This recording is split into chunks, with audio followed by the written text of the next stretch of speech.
একটু ক্লোজ না, লং এ থাকবে। কেকের ভিডিওটা নেন।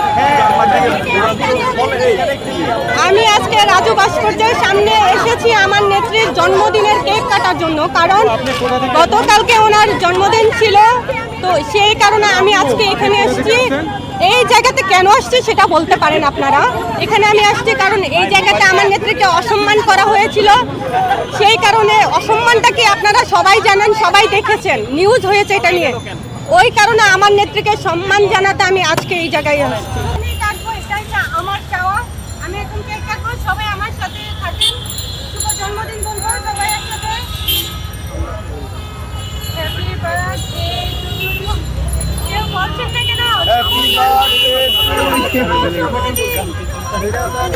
আমার নেত্রী শেখ হাসিনার জন্মদিন। এটা আমি জানি, আমার নেত্রী সম্মানিত একজন মানুষ। আপু আপনি কোথা থেকে এখন? ওই কারণে আজকে আমি এখানে। হ্যালো আপু, আপনি কোথা থেকে আসছেন? ও আচ্ছা তাই। আমি খাবো না। খুনি একটা মাদারচোদ। এখন করছে পালায় গেল কেন? আচ্ছা বলছি, আমি এখানে বলতে চাই। বলেন।